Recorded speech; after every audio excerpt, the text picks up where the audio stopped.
हरिः ओम् श्री गुरुभ्यो नमः हरिः ओम् ॐ पार्थाय प्रतिबोधितां भगवता नारायणेन स्वयं व्यासेन ग्रथितां पुराणमुनिना मध्ये महाभारतम् अद्वैतामृतवर्षिणीं भगवतीम् अष्टादशाध्यायिनीम् अम्ब त्वामनुसन्दधामि भगवद्गीते भवद्वेषिणीम् यं ब्रह्मा वरुणेन्द्ररुद्रमरुतः स्तुन्वन्ति दिव्यैस्तवैः वेदैः साङ्गपदः क्रमोपनिषदैः गायन्ति यं सामगाः ध्यानावस्थिततद्गतेन मनसा पश्यन्ति यं योगिनः यस्यान्तं न विदुः सुरासुरगणाः देवाय तस्मै नमः। ॐ सहना भवतु सहनौ भुनक्तु सह वीर्यं करवावहै तेजस्विनावधीतमस्तु मा विद्विषावहै। ॐ शान्ति शान्ति शान्तिः।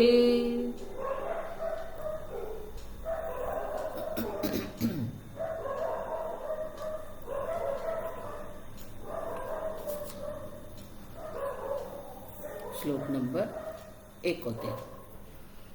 श्रद्धावान् अनसूयश्च शृणुयादपि यो नरः सोऽपि मुक्तः शुभान्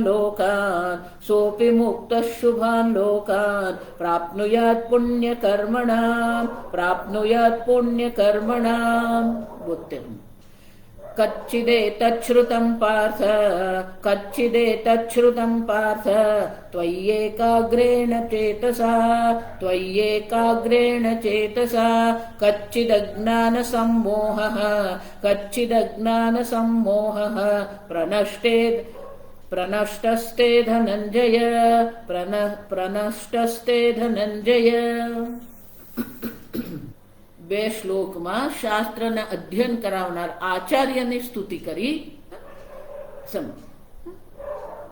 તે આચાર્ય મારો પરમ ભક્ત છે અને આ જ્ઞાન યજ્ઞ દ્વારા એ મારી પૂજા કરી રહ્યો છે. ઈષ્ટ મે શ્યામ એટલું જ નહીં, ભગવાન અહીંયા શ્રોતુન વિશે પણ કહી જ રહ્યા છે.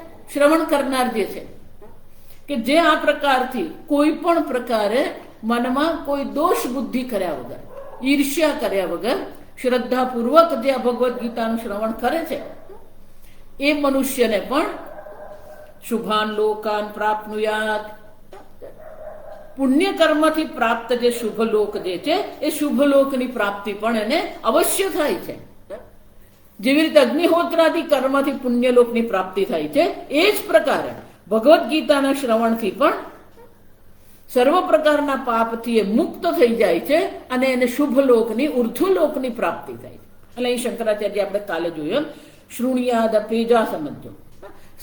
શ્રવણ કરવા માત્રથી જ જો થતું હોય તો અર્થતઃ જે આ ગીતાને સમજવાનો પ્રયત્ન કરે છે, આપણે જે ભગવદ્ ગીતાનું અધ્યયન કરી રહ્યા છે એ તો શ્રેષ્ઠ જ છે.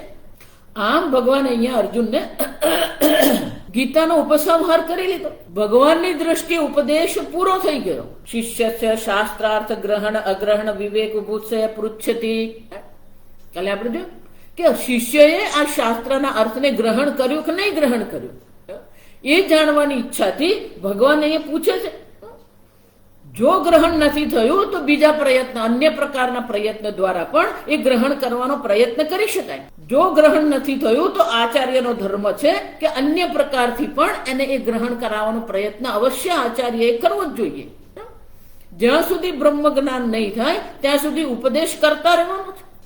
એટલે ભગવાન સ્વયં પૂછી રહ્યા છે કે અર્જુન, આ મેં તને ઉપદેશ જે કર્યો, કચ્છિદેત શ્રુતમ પાર્થ, હે પાર્થ, કચ્ચિત એતદ મયા ઉક્તમ શ્રુતમ શ્રવણેન અવધારિતમ ત્વયા એકાગ્રેણ ચેતસા. હે અર્જુન, મેં જે તને ઉપદેશ કર્યો એ ઉપદેશનો તે એકાગ્ર ચેતથી ઐકાગ્રેણ ચેતસા જા, ઐકાગ્રેણ જા વિચાર, એકાગ્ર ચિત્તથી તેનું શ્રવણ કર્યું કે નહીં? આ ભાગવત કથા નથી, જો સમજો. એકાગ્ર ચિત્તથી આ ગીતા શાસ્ત્રનું શ્રવણ કરવું પડે તો ગીતા શાસ્ત્રનો અર્થ આપણે સમજી શકીએ. આ ગીતા શાસ્ત્ર કેવું છે? એતદ ગુહ્યતમં શાસ્ત્ર, અત્યંત ગુહ્ય છે, અત્યંત ગહન છે, વિરોધાભાસોથી ભરેલું છે. અને એટલા માટે એકાગ્ર ચિત્તથી જ આપણે સાંભળવું પડે તો જ એનો અર્થ આપણે સમજી શકીએ. એકાગ્રેણ ચેતસા ચિત્તેન કિમ વા પ્રમાદિતમ, કે પછી આમાં થોડો ઘણો પ્રમાદ થઈ ગયો. જો ઘણી વાર એવું થાય, આપણે શ્રવણ કરવા તો બેઠા જ છે, શ્રદ્ધા પણ છે આપણામાં, પણ આખા દિવસમાં કંઈક એવા પ્રસંગ બની ગયા હોય કે ફરી ફરી આપણું મન એ પ્રસંગમાં જતું જ રહે. શ્રવણ કરતા કરતા મન ક્યાંક ભટકી આવે. જો વિચાર, ભલે શરીરથી આપણે અહીંયા બેઠા છે, ભલે કાનમાં શબ્દ પડી રહ્યા છે, પણ ક્યારેક આપણું મન ક્યાંક ભટકી પણ આવે. આ સમજો. એટલે એટલા માટે ભગવાન પૂછી રહ્યા છે કે અર્જુન, ત્યાં આને એકાગ્ર ચિત્તથી શ્રવણ કર્યું કે નહીં? આ સમજો. એકાગ્રેણ ચિત્તેન ત્વયા જા. અર્જુન, તે આ મેં જે કહ્યું એનું એકાગ્ર ચિત્તથી શ્રવણ કર્યું કે નહીં? કે પછી એમાં તે પ્રમાદ કર્યો? જો અર્જુનની એકાગ્રતાનો તો આપણે પ્રશ્ન જ નથી. આ સમજો. ભલે ભગવાન અર્જુનને આવું કહી રહ્યા છે, અને એટલા માટે કહી રહ્યા છે કારણ કે અર્જુન માનસિક રીતે ભાંગી પડેલો છે, અને એટલા માટે કદાચ એ માનસિક રીતે એવો ભાંગી પડ્યો છે કે કદાચ એની એકાગ્રતામાં પ્રશ્ન ઉઠાવી શકીએ. પણ સામાન્યતઃ અર્જુનની એકાગ્રતા બધા જ જાણે છે. દ્રૌપદીના સ્વયંવરમાં પણ જો વિચાર, એ ફરતી હતી માછલી, એ ફરતી માછલીના પ્રતિબિંબ જોઈને એ માછલીની આંખને શું કરવામાં આવે? આંખને વીંધી નાખી અર્જુનને એકાગ્રતાનો તો કોઈ પ્રશ્ન જ નથી. યોદ્ધા તરીકે તો એકદમ એકાગ્ર છે, પણ કારણ કે મનથી ભાંગી પડેલો છે. મન ભ્રમતી વચે મેં મનઃ, એટલું જ નહીં, 6થા અધ્યાયમાં ભગવાનને કહી ગયો ચંચલમ હિ મને કૃષ્ણ. એ ભગવાન, આ મારું મન ચંચળ છે, પ્રમાતી છે, જડ છે, અત્યંત દ્રઢ છે.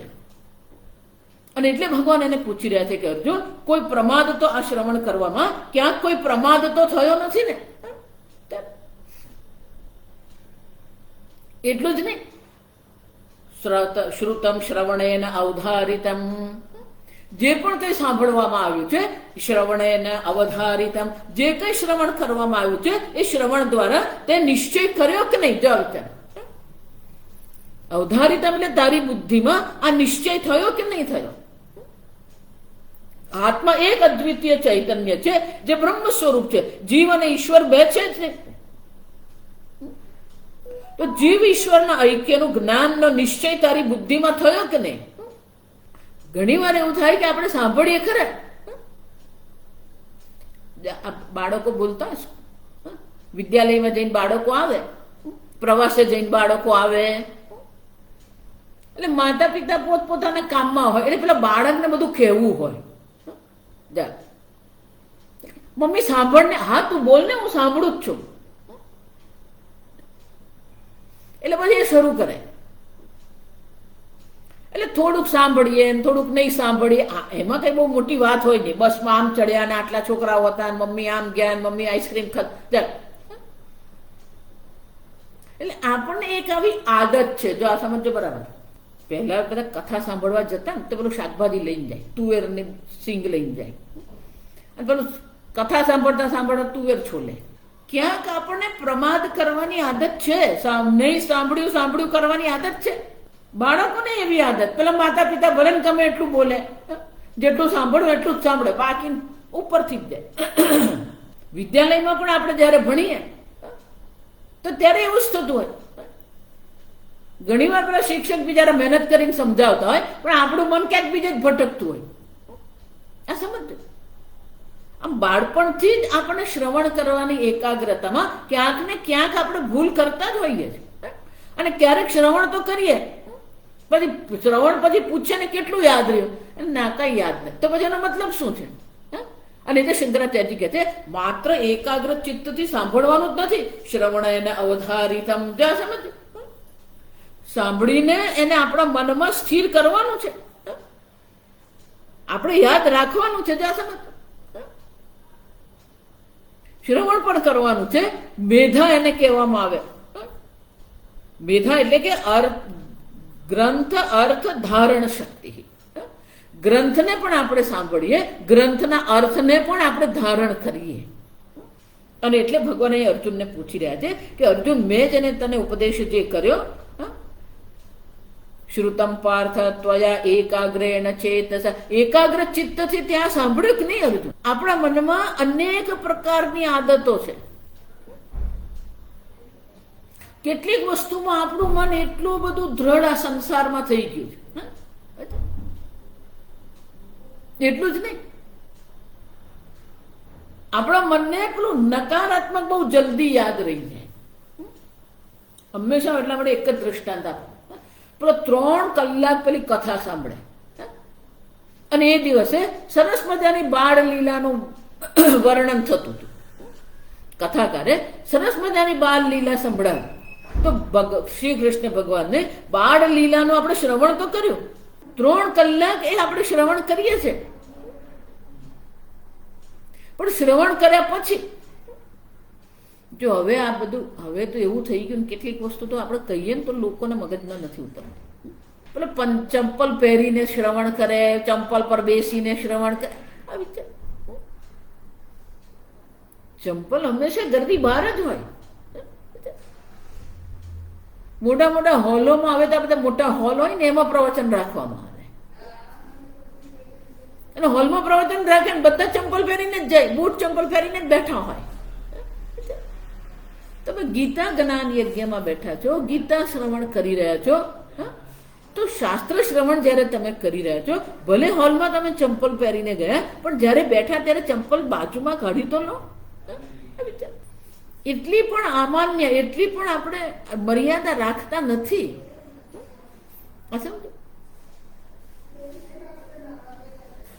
તો એકાગ્ર ચિત્ત આપણું જે છે આવશ્યક છે.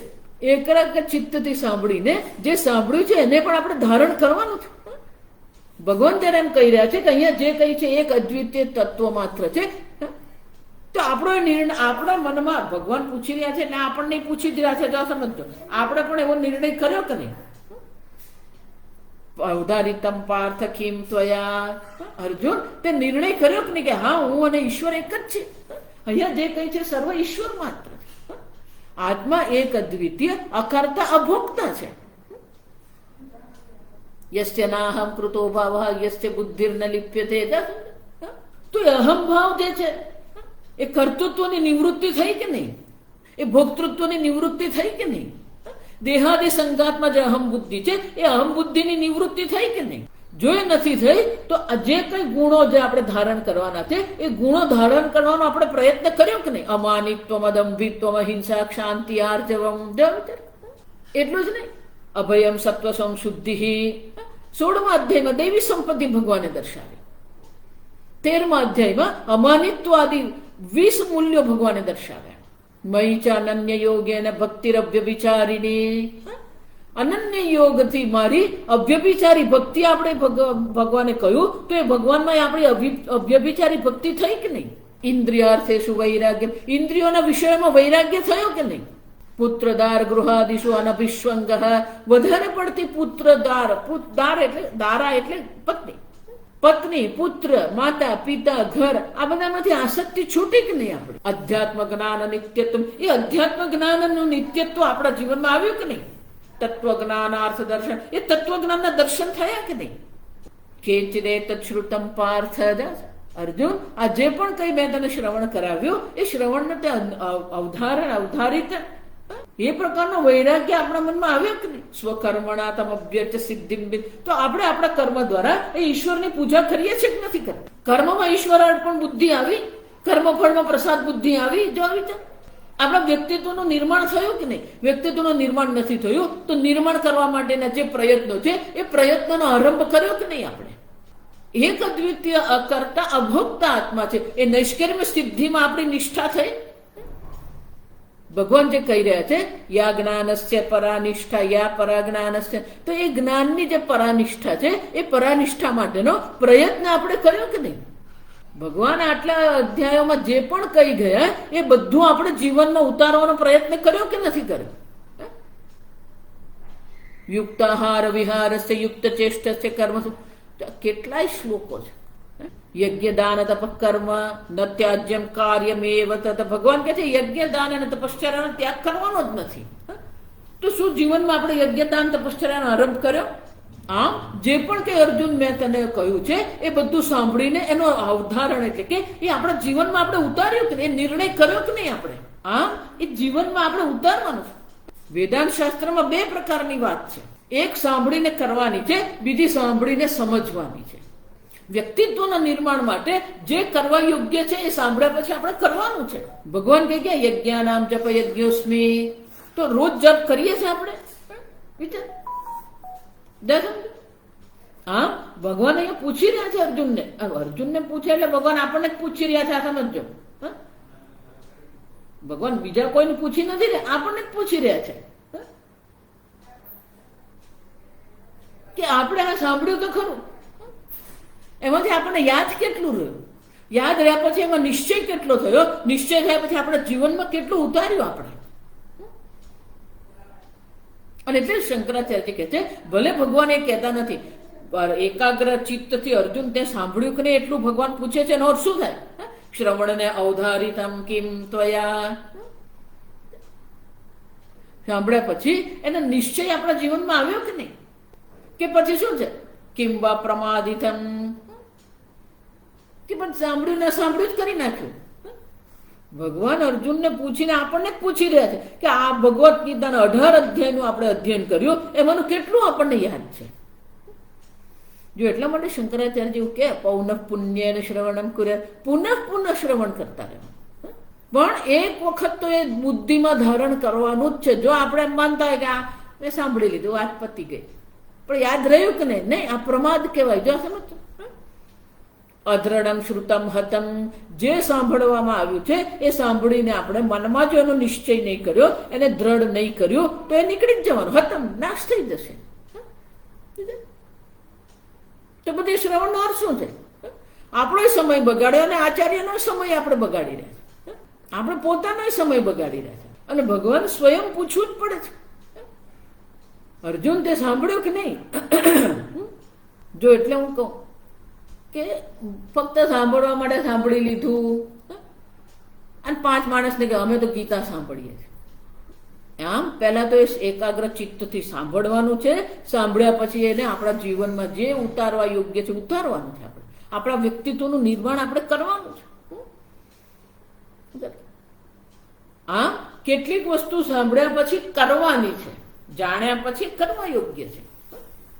રોજ જીવનમાં યજ્ઞ દાન તપશ્ચર્યા એટલું જ નહીં, કેટલીક વસ્તુ સાંભળીને નિશ્ચય કરવાનો. એ નિશ્ચય આપણા મનમાં થવો જોઈએ. એ નિશ્ચય થયો કે નહીં? ભગવાન જેને એમ કહી રહ્યા છે કે આત્મા અકર્તા અભોક્તા છે. તે અકર્તૃત્વ ભોક્તૃત્વ જે છે એ તમારું સ્વરૂપ છે. તમે સ્વતઃસિદ્ધ સ્વપ્રકાશ ચૈતન્ય સ્વરૂપ છો. તો એ નિશ્ચય, ઉદાહરણ, એ નિશ્ચય થયો કે નહીં? મનમાં એ નિશ્ચય થયો કે નહીં? હું અકર્તા અભોક્તા આત્મા, હું દેહ નથી. પણ આ બધી વસ્તુ લોકોમાં જાહેર કરવા માટે નથી. આ સમજો. ભગવાન પ્રશ્ન પૂછીને સમજાવે છે આપણને કે આ પ્રકારના નિર્ણય આપણે થયા કે નહીં? આપણે હું કરતા અભોક્તા ચૈતન્ય સ્વરૂપ આત્મા છું. ક્ષેત્રજ્ઞમ ચાપી મામ વિદ્ધિ સર્વ ક્ષેત્ર. આ તો ક્ષેત્ર છે. ઇન્દ્રિયાણી દશૈકમ ચ પંચચેન્દ્રિય ગોચરાહ, 5 પંચ મહાભૂત, 5 જ્ઞાનેન્દ્રિય, 5 કર્મેન્દ્રિય અને 1 મન, 5 ઇન્દ્રિયોના વિષયો, મહાભૂત અને અહંકાર, 5 મહાભૂત, અહંકાર, અહં તત્વ, મહત તત્વ, અવ્યક્ત, એ બધું ક્ષેત્ર છે. તો એ નિશ્ચય થયો કે નહીં? આ ક્ષેત્ર છે. હું કોણ છું? ક્ષેત્રજ્ઞ છું. ઉપદ્રષ્ટા અનુમંતા છે, હું ઉપદ્રષ્ટા છું. આ બધી વસ્તુ કોને કહેવામાં આવી? તમને કહેવામાં આવી રહી છે. સર્વના સાક્ષી તમે છો. ન કર્તૃત્વ ન કર્માણી લોકસ્ય સૃજતે પ્રભુ ન કર્મફલ સંયોગ. જો વિચાર, આમ શંકરાચાર્યજી કહે છે શ્રવણને અવધારિતમ કિમ ત્વયા. પહેલા તો એકાગ્ર ચિત્તથી સાંભળવાનું છે, સાંભળ્યા પછી જે કરવા યોગ્ય છે એ કરવાનું છે. એટલું જ નહીં, જે સાંભળ્યું છે એ પ્રકારે આપણા જીવનમાં નિશ્ચય આવ્યો કે નહીં? વેદાંત શ્રવણ કર્યા પછી આપણા જીવનમાં એ પ્રકારનું પરિવર્તન આવ્યું કે નથી આવ્યું? આપણા વ્યક્તિત્વનું નિર્માણ થયું કે નહીં? આ સમજ. વેદાંત જગત બદલવા માટે છે જ નહીં. વેદાંત આપણા વ્યક્તિત્વને બદલવાનું છે, જેને કારણે આપણે બ્રહ્મજ્ઞાન થઈ શકે. જે કરવા યોગ્ય છે કરીએ છીએ કે નહીં આપણે?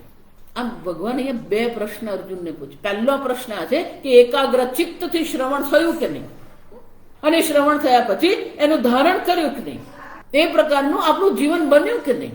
આપણું જીવન પણ એવું બનવું જોઈએ. અવધારિતમ કિમ ત્વયા. ભલે અત્યારે બ્રહ્મ જ્ઞાન નથી થયું, પણ એ બ્રહ્મ જ્ઞાન થાય એવું અનુકૂળ જીવન આપણે બનાવ્યું કે નહીં?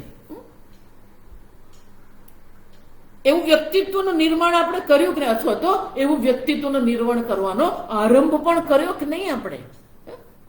સુરતમાં સ્વામી પ્રત્યેક બુદ્ધાનંદજી હતા ને, એ જયારે સાંદીપનીમાં ભણતા હતા, મુંબઈ સાંદીપની, તો આવી જ રીતે ભગવદ્ ગીતાનું અધ્યયન થતું હતું ને ભગવદ્ ગીતાના અધ્યયનની પૂર્ણાહુતિ થઈ. એટલે ત્યાં આશ્રમમાં પેલા બ્રહ્મચારીઓ ખૂબ પ્રસન્ન, ભગવદ્ ગીતા પૂરી થઈ ગઈ. એટલે સાંજે ચિન્મયાનંદજી વરંડામાં ખુરશીમાં બેઠા હતા. એટલે બે બ્રહ્મચારીઓ આમ પ્રસન્ન, ખૂબ પ્રસન્ન, બધા બ્રહ્મચારીઓ ખૂબ ખુશ.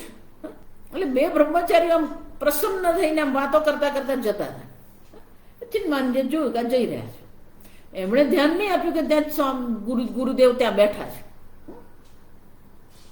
એ લોકો બંને એ લોકોની મસ્તીમાં હતા.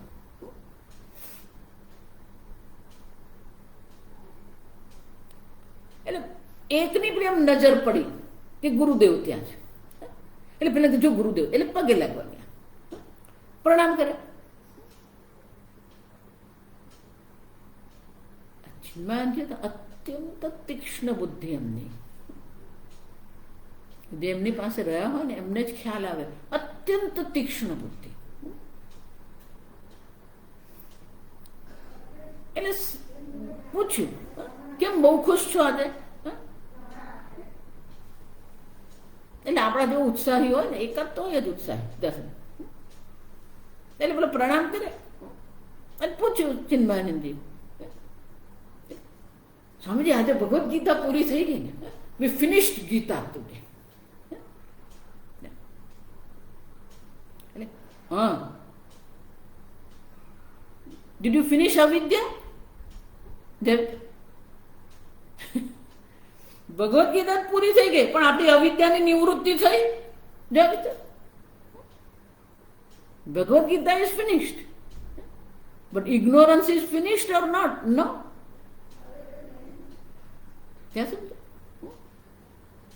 જ્ઞાનેન તુ તદજ્ઞાનમ નાશિતમાત્મનઃ.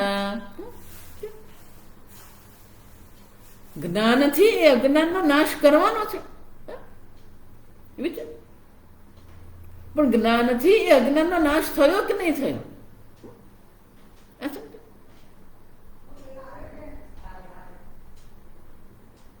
જો અજ્ઞાનની નિવૃત્તિ જ નથી થઈ, અને એટલે ભગવાન બીજો પ્રશ્ન પૂછે, કંચિદ અજ્ઞાન સમોહ પ્રનષ્ટ તે ધનંજય. હે ધનંજય, આ અજ્ઞાન અને અજ્ઞાનથી જન્મેલો સમોહ જે છે, અજ્ઞાન સમોહ, અજ્ઞાન નિમિત્ત સમોહ, વિચિત્ત ભાવ, અવિવેકતા સ્વાભાવિક કિમ પ્રનષ્ટ. અજ્ઞાન અને અજ્ઞાનજન્ય સમોહનો નાશ થયો કે નહીં થયો? વિચાર. આ સમજ. સમોહ કોને કહેવાય? શંકરાચાર્ય અર્થ આપે સમોહ એટલે શું છે? વિચિત્ત ભાવ.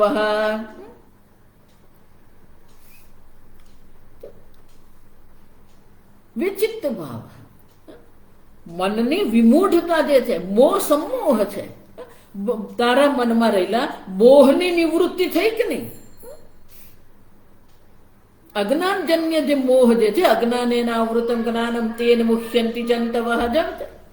તો અજ્ઞાનની નિવૃત્તિ થઈ કે નહીં? અજ્ઞાનજન્ય મોહની નિવૃત્તિ થઈ કે નહીં? અવિવેકતા સ્વાભાવિક કિમ પ્રનષ્ટ. આ મોહ જે છે સ્વાભાવિક જન્મથી જ છે. અવિવેકને કારણે જન્મેલો આજે મોહ જે તો સ્વાભાવિક છે. પ્રત્યેક મનુષ્યના મનમાં મોહ પડેલો છે. પણ તે આ ભગવદ્ ગીતાનું શ્રવણ કર્યું છે, તો ભગવદ્ ગીતાના શ્રવણને કારણે તારા મનમાંથી આ મોહની નિવૃત્તિ થઈ કે નહીં? યદર્થ અયમ શાસ્ત્ર શ્રવણયા સહ તવ મમ ચ. જે અજ્ઞાન અને અજ્ઞાનજન્ય સમોહ છે, એ સમોહની નિવૃત્તિ માટે તો તું આ ગીતા શાસ્ત્રનું શ્રવણ કરી રહ્યો છે અને હું તને ગીતા શાસ્ત્રનું શ્રવણ કરાવી રહ્યો છું. શાસ્ત્ર શ્રવણ આયાસ, આ શાસ્ત્ર શ્રવણનો જે પ્રયત્ન થઈ રહ્યો છે, તવ ચ મમ ચ, તારો અને મારો આ શાસ્ત્ર શ્રવણનો જે પ્રયાસ જે છે, એ પ્રયાસનો ઉદ્દેશ તો શું છે? અજ્ઞાન અને અજ્ઞાનજન્ય મોહની નિવૃત્તિ કરવાનો છે. ઉપદેષ્ટૃત્વ આયાસ પ્રવૃત તે તવ ધનંજય.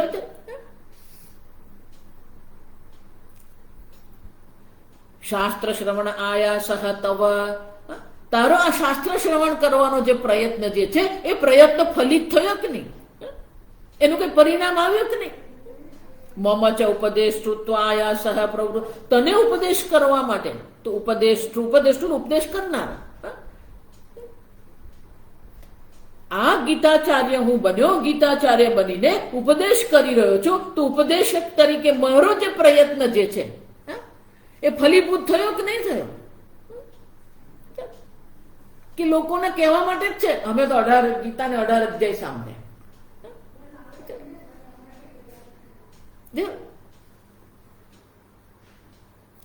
તારો જે શાસ્ત્ર શ્રવણ કરવાનો પ્રયાસ જે છે, પ્રયત્ન જે છે, અને મેં ઉપદેષ્ટા તરીકે, ઉપદેશક તરીકે તને જે મેં ઉપદેશ કર્યો છે, એનું પરિણામ મળ્યું કે નહીં તને?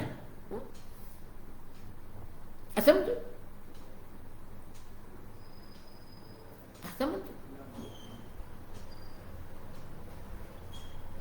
આચાર્ય તો ઉપદેશ આપણે કરી જ રહ્યા છે, એ તો પ્રયત્ન કરી જ રહ્યા છે.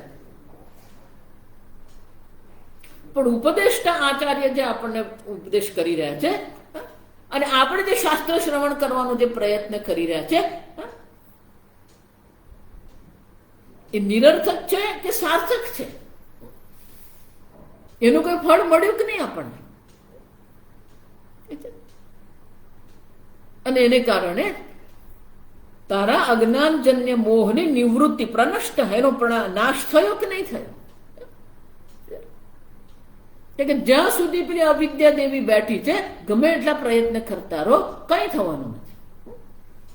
અવિદ્યાનો નાશ કરવાનો છે, પણ અવિદ્યાનો નાશ કરવા માટે આપણા વ્યક્તિત્વનું નિર્માણ પણ કરવું જ પડે. એટલે જ 13મા અધ્યાયમાં જે 20 મૂલ્યો દર્શાવ્યા, એ 20 મૂલ્યો માટે ભગવાન શું કહે છે? એતદ જ્ઞાનમિતિ પ્રોક્તમ અજ્ઞાનમ તુ અતદન્યથા. અમાનિત્વમ જે છે જ્ઞાન છે, માનિત્વમ અજ્ઞાન છે, અદંભિત્વમ જ્ઞાન છે, દંભિત્વમ જે છે એ અજ્ઞાન છે. ઇન્દ્રિયાર્થે શું? વૈરાગ્ય જ્ઞાન છે. ઇન્દ્રિયોના વિષયોમાં હજી પણ આપણને આસક્તિ છે, તો એ અજ્ઞાન છે. આચાર્યો ઉપર આચાર્યની ઉપાસના કરવી એ અજ્ઞાન છે. આચાર્યની ઉપાસના ન કરવી અજ્ઞાન છે.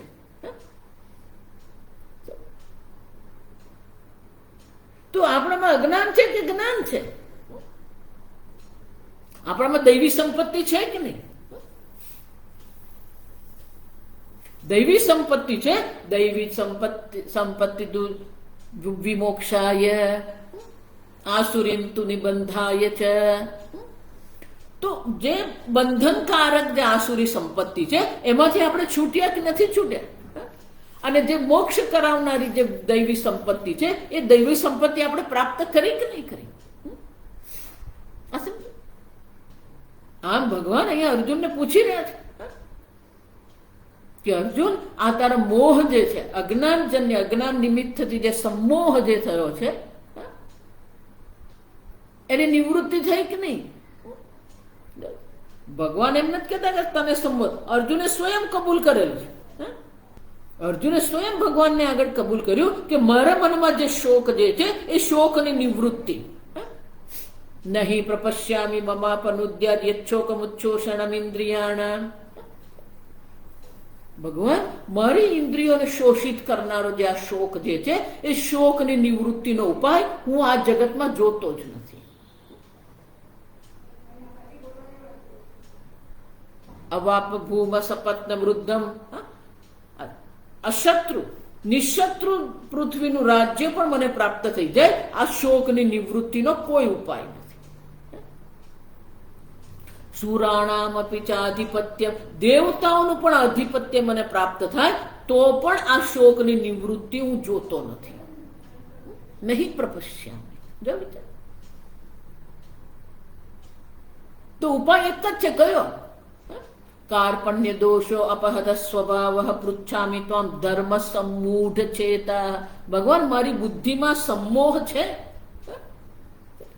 પૃચ્છામી, અને તે જ મને આ પ્રશ્ન કર્યો. પૂછામી ત્વામ. અર્જુન, તે જ મને આ પ્રશ્ન કર્યો, તે જ મને પ્રશ્ન કરીને તે જ મને કહ્યું ત્વામ પ્રપન્નમ. હું તમારે શરણે આવ્યો છું. હું હવે શિષ્ય તરીકે તમારે શરણે આવ્યો છું. સાધીમાં તમે ઉપદેશ કરો મને, જે ઉપાયથી આ મારા મોહની નિવૃત્તિ થઈ જાય, આ મોહથી હું મુક્ત થઈ જાઉં.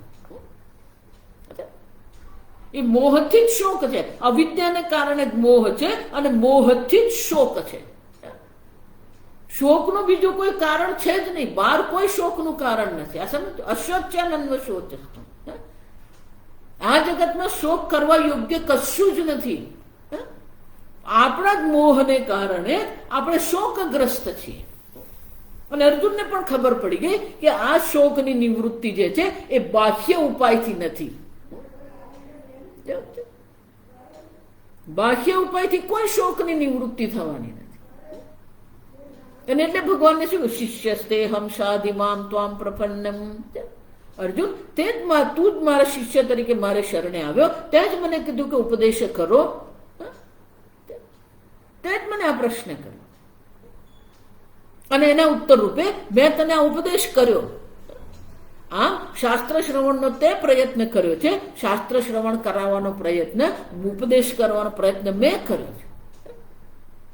આમ આપણા બંનેનો જે આયાસ, જે પ્રયત્ન જે છે એ ફલીભૂત થયો કે નહીં? અવિદ્યાની નિવૃત્તિ થઈ કે નહીં? કચ્ચિદ અજ્ઞાન સમોહ પ્રનષ્ટસ્તે. તારો અજ્ઞાનજન્ય મોહ અને મોહને કારણે જે શોક જે છે એની નિવૃત્તિ થઈ કે નહીં અર્જુન? આમ ભગવાન અર્જુનને પૂછે છે, એમને ભગવાન આપણને પૂછે છે કે આપણા અજ્ઞાનની નિવૃત્તિ થઈ કે નહીં. અને હજી અજ્ઞાનની નિવૃત્તિ નથી થઈ તો અજ્ઞાનની નિવૃત્તિ માટે જે પ્રયત્ન કરવાના છે એ પ્રયત્નનો આરંભ કર્યો કે નહીં આપણે? ભગવાનમાં એ પરાભક્તિ જે છે, તમે એવ શરણમ ગચ્છ સર્વભાવે અને ભારત, તો એ ભગવાનની પૂર્ણ શરણાગતિ. એ ભગવાનની પૂર્ણ શરણાગતિ આપણા જીવનમાં આવી કે નહીં? ઈશ્વર સર્વના હૃદયમાં નિવાસ કરે છે, તો એ ઈશ્વરની સાનિધ્યની અનુભૂતિ આપણને થઈ કે નહીં? જ્ઞાન થતા પહેલા આ બધી વસ્તુ આવશ્યક છે. ઈશ્વરના સાનિધ્યની અનુભૂતિ પહેલા તો થવી જોઈએ. સદા સર્વદા ઈશ્વર મારી સાથે છે. પ્રતિકૂળતામાં ઈશ્વર તમારી સાથે છે, અનુકૂળતામાં ઈશ્વર તમારી સાથે છે. જાગો છો ત્યારે ઈશ્વર તમારી સાથે છે, સ્વપ્ન જુઓ છો ત્યારે ઈશ્વર તમારી સાથે છે, તમે સૂઈ જાઓ છો ત્યારે ઈશ્વર તો પ્રવૃત્ત જ છે. તમારો શ્વાસ કોણ લે છે? ઈશ્વર લે છે. તમારા ભોજનનું પાચન કોણ કરે છે? ઈશ્વર કરે છે. શ્વાસ રૂપે, હૃદયના ધબકારા રૂપે, પેટમાં પાચન રૂપે, શરીરમાંથી મળમૂત્ર રૂપે જે અશુદ્ધિની નિવૃત્તિ થઈ રહી છે, આ બધા સ્વરૂપે, પ્રાણ રૂપે, અપાન રૂપે, વ્યાન રૂપે, સમાન રૂપે ઈશ્વર પ્રવૃત્ત છે. તે ઈશ્વરની સન્નિધિનો, ઈશ્વરની હાજરીની અનુભૂતિ તમને છે કે નહીં? આ સમજ. ભલે અવિદ્યાની નિવૃત્તિ અત્યારે નથી થઈ, પણ એ વ્યક્તિત્વ નિર્માણનો આરંભ આપણે કર્યો. ચોથા અધ્યાયમાં ભગવાન જે અનેક પ્રકારના યજ્ઞ દર્શાવી ગયા. પ્રાણાયામ રૂપી યજ્ઞ કરવાનો છે. સ્વાધ્યાય યજ્ઞ, તપો યજ્ઞ, ત્યાં ભગવાન 14 પ્રકારના યજ્ઞ દર્શાવે છે. એમાંથી 2-4 તો આપણા જીવનમાં આવ્યા કે નહીં? પૂજ્ય સ્વામીજી બહુ સરસ કહેતા કે અવિદ્યાની નિવૃત્તિ થઈ કે નથી થઈ, પણ ભગવદ્ ગીતામાં જે પ્રકારની જીવન શૈલી આપણને દર્શાવી છે, જે પ્રકારની ભાવના કેળવવાનું આપણને કહેવામાં આવ્યું છે, એ ભાવના આપણે કેળવી કે નહીં? યજ્જુહોતિ યદશ્નાતિ યદ કરોષિ યદ તપસ્યસી કૌંતેય તદ્મદર્પણમ કુરુ. જે કરીએ છીએ, જે બોલીએ છીએ, જે તપશ્ચર્યા કરીએ છીએ, જે ભોજન ગ્રહણ કરીએ છીએ, જે યજ્ઞ કરીએ છીએ, એ બધું ઈશ્વરને અર્પણ કર્યું આપણે. એ ઈશ્વર અર્પણ બુદ્ધિ આપણી બની કે નહીં? એ પ્રસાદ બુદ્ધિ આપણા મનમાં આવી કે નહીં?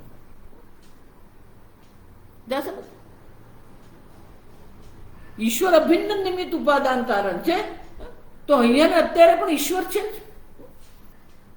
વિદ્યાની નિવૃત્તિ થશે ત્યારે થશે, પણ એ વ્યક્તિત્વનું નિર્માણ આપણે કર્યું કે નહીં? એ જીવન શૈલી આપણે અપનાવી કે નહીં? જીવન શૈલી આવશ્યક છે.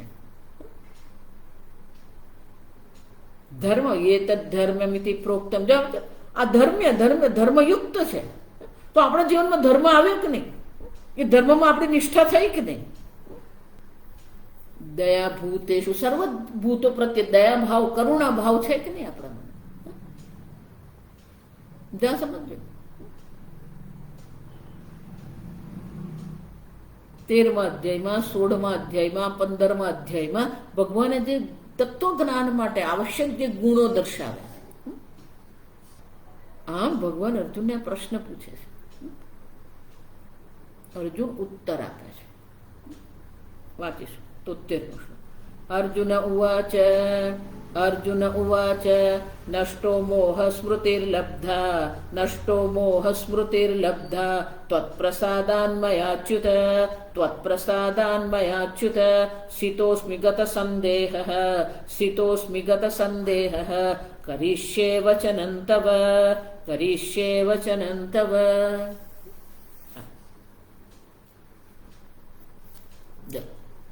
અર્જુન ઉત્તર આપે છે.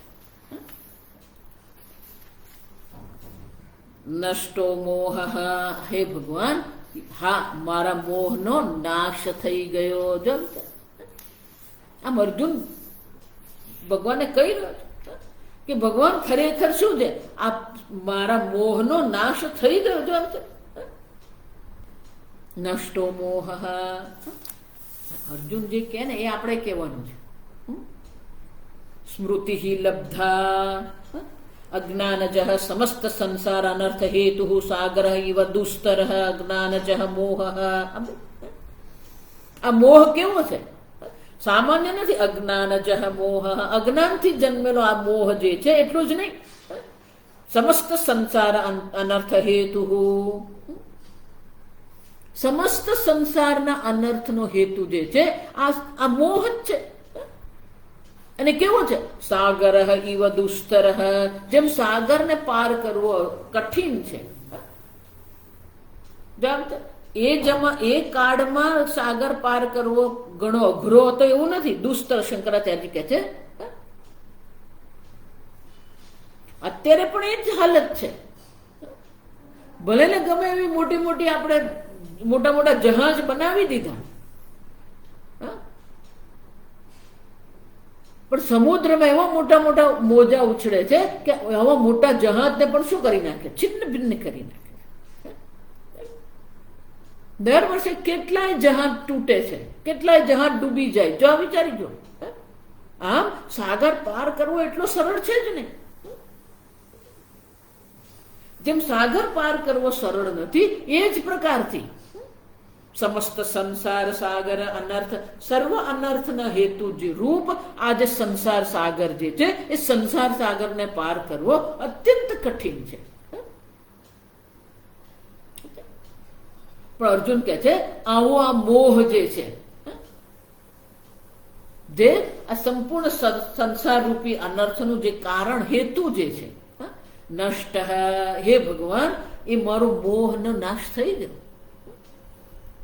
અર્જુન કહી રહ્યો છે ને એ આપણે પણ કહેવાનું છે, પણ લોકોને જ કહેવાનું. જા સમજો, હું જે કહું છું ને એ બધું કહેવાનું છે એમ કહું એટલે કે લોકોને, મેં તો 18 તે સાંભળ્યા, મારો તો બધો મોહ છૂટી ગયો, હવે તો હું જ્ઞાની છું.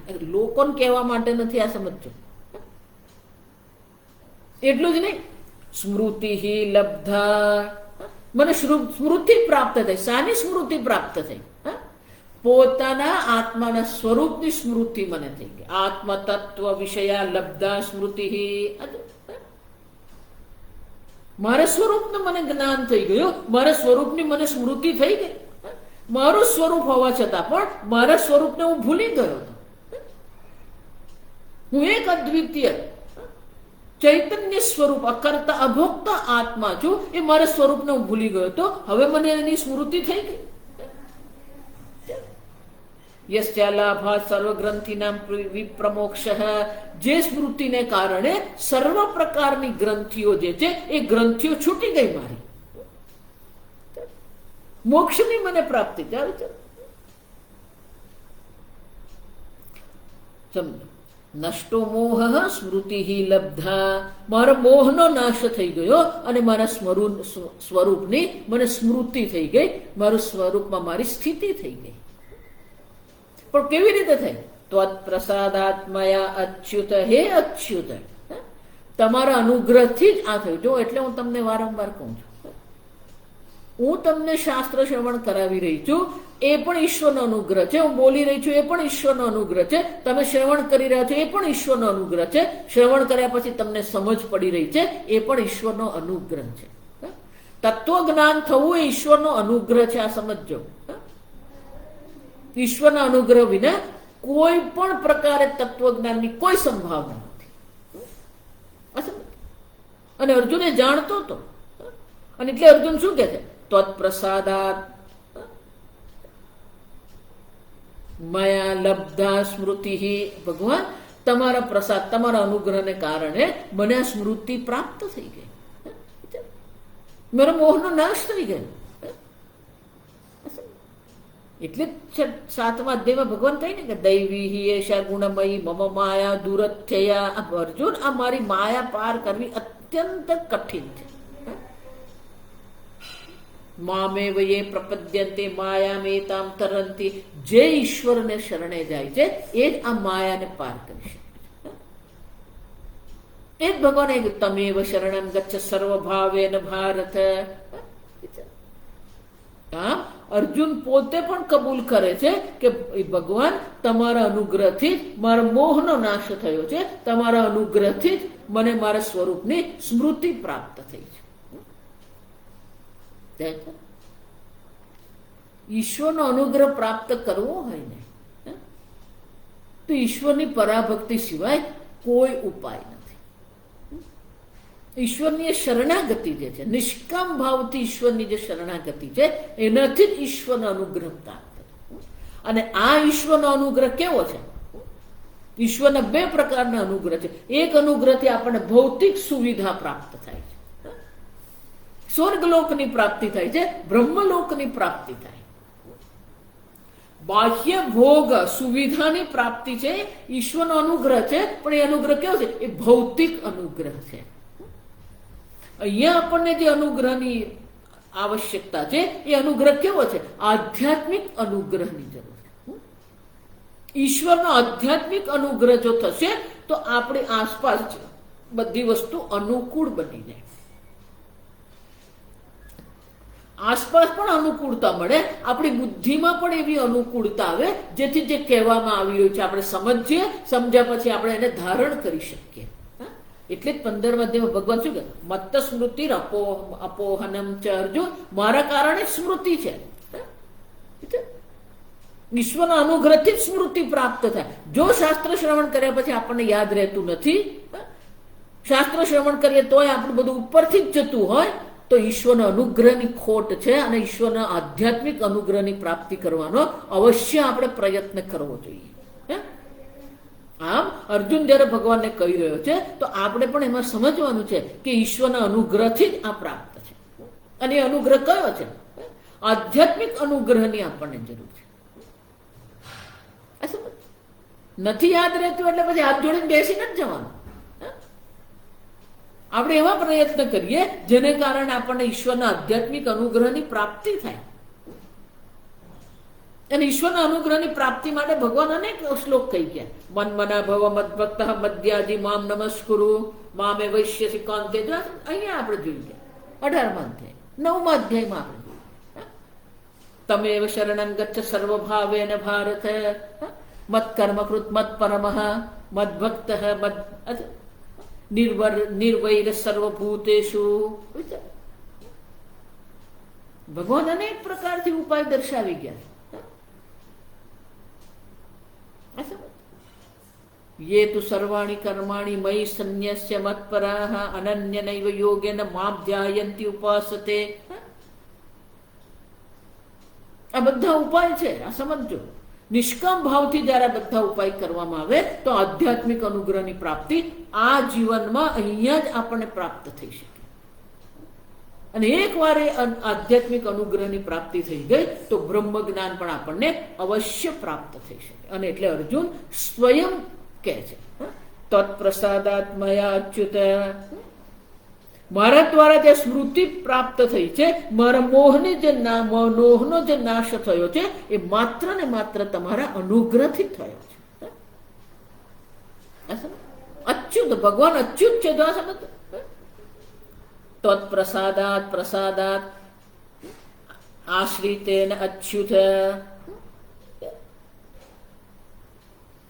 તમે કોણ છો? અચ્યુત છે. ભગવાન એ છે જેની ક્યારેય ચ્યુતિ થતી જ નથી. એ સર્વજ્ઞ સર્વશક્તિ પરમાત્મા છે, સર્વ કરુણામય ભગવાન છે. ભગવાન તો સતત સર્વ પર અનુગ્રહ કરી જ રહ્યો છે. મનુષ્ય જન્મ એ જ અનુગ્રહ છે ભગવાનનો. દુર્લભમ ત્રયમેવ તત દૈવાનુગ્રહ હેતુકમ. ઈશ્વરના અનુગ્રહથી આ ત્રણ વસ્તુ જે છે એ ત્રણ વસ્તુ આ ત્રણેય લોકમાં દુર્લભ છે. મનુષ્યત્વ, મનુષ્ય શરીર તો પ્રાપ્ત થઈ ગયું, પણ મનુષ્યત્વ પ્રાપ્ત થયું કે નહીં? ધર્મમાં નિષ્ઠા આપણી થઈ કે નહીં? મોક્ષત્વ, મોક્ષની ઈચ્છા આપણા મનમાં થઈ કે નહીં? ઈશ્વરના અનુગ્રહથી જ મોક્ષની ઈચ્છા થવાની. ઈશ્વરના અનુગ્રહથી જ યોગ્ય આચાર્યની પ્રાપ્તિ થાય છે. મહાપુરુષ સંશ્રય. હા, આચાર્યની પ્રાપ્તિ પણ ઈશ્વરનો અનુગ્રહ છે. આચાર્ય પાસે રહીને શાસ્ત્ર શ્રવણ કરી રહ્યા છે એ પણ ઈશ્વરનો અનુગ્રહ છે. અને શાસ્ત્ર શ્રવણ કર્યા પછી જે આપણે સમજી રહ્યા છે, જે આપણે નિશ્ચય કરી રહ્યા છે એ પણ ઈશ્વરનો અનુગ્રહ છે. પ્રત્યેક ક્ષણ ઈશ્વરનો અનુગ્રહ છે. આ સમજો. ઈશ્વર તો એનો અનુગ્રહની વર્ષા કરી જ રહ્યો છે. એ આધ્યાત્મિક અનુગ્રહ પ્રાપ્ત થશે તો આપણને પણ અર્જુનની જેમ આપણો પણ મોહનો નાશ થઈ જશે. આપણને પણ આપણા સ્વરૂપમાં સ્થિતિ અવશ્ય થશે. પણ આ પ્રકારથી થવાથી શું થાય એ આગળ અર્જુન દર્શાવે છે. આપણે આવતીકાલ જોઈએ. ઓમ સ્વસ્તિ પ્રજાભ્યઃ પરિપાલયન્તામ ન્યાયેન માર્ગેણ મહિં મહિષાઃ ગોબ્રાહ્મણેભ્યઃ શુભમસ્તુ નિત્યં લોકા સમસ્તા સુખિનો ભવન્તુ કાલે વર્ષતુ પર્જન્યઃ પૃથ્વી સસ્યશાલિની દેશોऽયં ક્ષોભરહિતઃ બ્રાહ્મણા સन्तુ નિર્ભયાઃ ઓમ સર્વેષાં સ્વસ્તિર્ભવતુ સર્વેષાં શાંતિર્ભવતુ સર્વેષાં પૂર્ણં ભવતુ સર્વેષાં મંગલં ભવતુ સર્વે ભવन्तુ સુખિનઃ સર્વે સन्तુ નિરામયાઃ સર્વે ભદ્રાણિ પશ્યन्तુ મા કશ્ચિદ દુઃખભાગ ભવેत् અસતો મા સદ્ગમય तमसो मा ज्योतिर्गमय मृत्योर्मा अमृतङ्गमय ॐ पूर्णमदः पूर्णमिदं पूर्णात् पूर्णमुदच्यते पूर्णस्य पूर्णमादाय पूर्णमेवावशिष्यते ॐ शान्ति शान्ति शान्तिः हरिः ॐ श्रीगुरुभ्यो नमः हरिः ॐ।